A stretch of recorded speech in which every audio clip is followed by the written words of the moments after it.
बहुत अच्छी फीलिंग है, मैं वर्ड्स में बता नहीं सकता। मैं खुद वो चीज़ फील नहीं कर पा रहा हूँ, बट मैं जब भी किसी इंडियन किसी टीममेट से मिल रहा हूँ और जो उनके चेहरे पे उनके इमोशंस में देख रहा हूँ, तब मुझे वो फील आ रही है बार बार। I am getting that goose bumps की I have done something very huge for the country.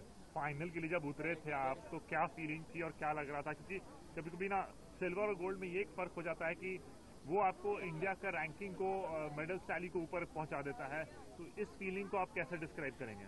मैं when I came to the tournament, मेरे को एक्सपेक्टेड था कि मैं इंग्लैंड प्लेयर के साथ में फाइनल खेलूंगा, बिकॉज मैं फर्स्ट सीड था, वो सेकंड सीड था। एंड हम पूरे साल काफ़ी कंसिस्टेंटली परफॉर्म करके आए हैं दोनों, काफ़ी जगह हमने अच्छे मैचेस फाइनल्स खेले हैं।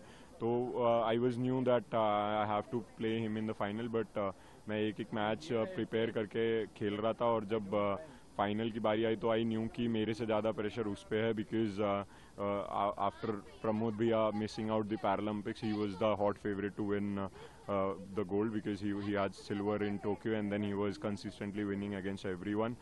मैं कभी उससे जीता नहीं था पिछले पूरे सर्किट में, so he was the hot favourite to win. And then so I knew कि उसके ऊपर ज़्यादा प्रेशर है, that he have to live up to the expectations and everything. So I knew that I just have to stay calm, और then it will come my way, and that's what happened right from the start of the game.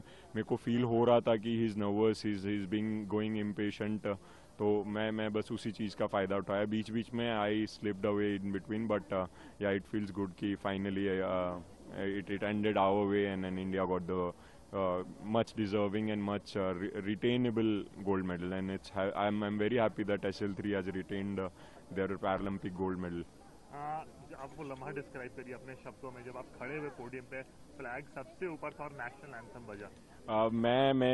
मैं I've lived this feeling before during the Asian Para Games, but Paralympic was very different, very huge. I didn't get tears in my eyes, but I had the goosebumps and current in whole of my body.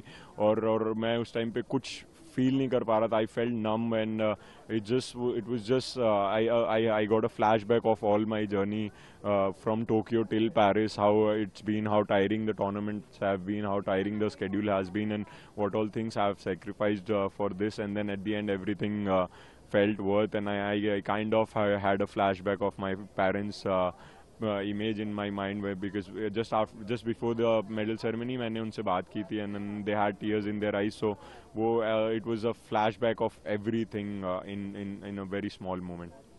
और अभी medal जीतने के बाद देश को क्या संदेश देना चाहेंगे देशवासियों? मैं सबका बहुत बहुत धन्यवाद देना चाहूँगा कि मैं I am not able to open my social media because it's been flooded with wishes and blessings, but मैं सबका बहुत बहुत धन्यवाद देना चाहूँगा कि उन्होंने बड़ों ने आशीर्वाद और बच्चों छोटों ने अपना सपोर्ट रखा, अपना स्नेह रखा मेरे लिए, और मैं सबके एक्सपेक्टेशंस पे खरा उतरा और इंडिया के लिए एक गोल्ड मेडल जीत पाया।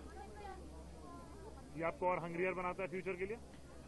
मैं अभी उस बारे में सोच नहीं रहा हूँ, बिकॉज मैं पैरालंपिक्स तक का I had my small goals, and at the end the ultimate